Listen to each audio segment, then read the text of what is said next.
I'm Elliot Custodio, this is Turn One Studio, and today we're going to talk about A/B email testing.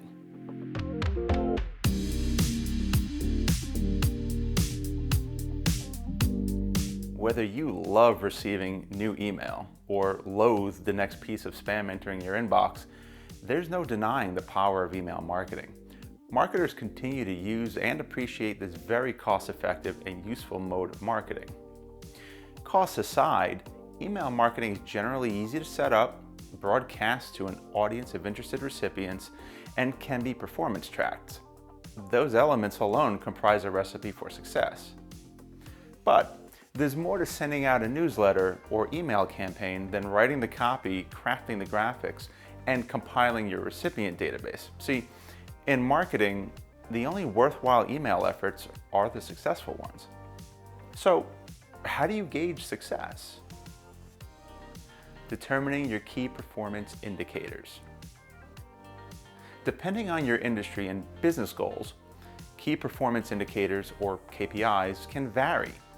However, in the most general sense, you're likely going to rate performance on email open rates, click-through rates, and perhaps conversion rates. When you do this, you'll quickly know whether your latest email performed better than its predecessors or not. But did the email itself perform as well as it could? This brings up the topic of A/B testing. A/B email testing. In short, this is an assessment of two or more variations of your email to determine which resonates best with your audience. The variations from one version to the next may be differences in the subject line, introduction body copy. Maybe you decide to try a different graphic treatment or mix up the call to action verbiage. With subject lines, for example, you may send one version promoting 20% off your order and another stating free expedited shipping. You'll find it quite interesting to see which subject line results in a higher open rate.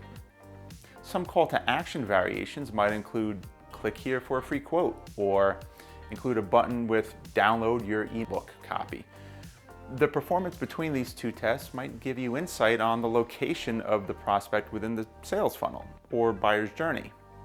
Seeing which variation generates a stronger response will help you better understand how your audience thinks or what they expect when they receive an email from your brand. This knowledge can then be applied to future campaigns, helping you hit your target more effectively and efficiently. Who do you test with? With your campaign variations ready to go, you'll need to select a sample audience to test with. Depending on the size of your database, you may elect to send both tests to everyone or split your list into smaller groups.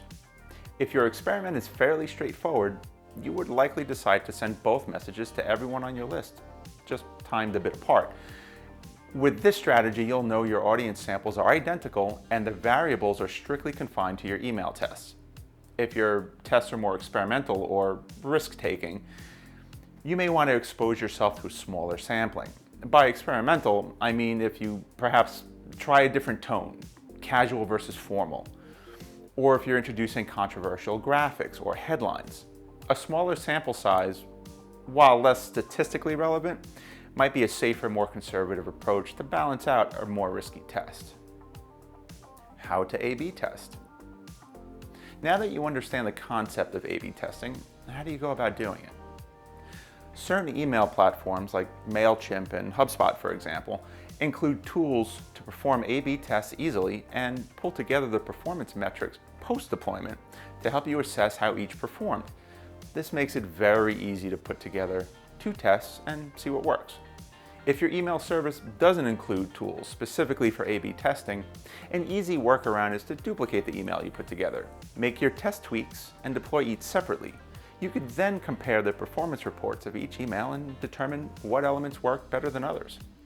As you can see, A/B testing is easy to do and provides you with a lot of valuable insight. For your next email deployment, give the concept a try. Let me know in the comments below what you learned from this exercise.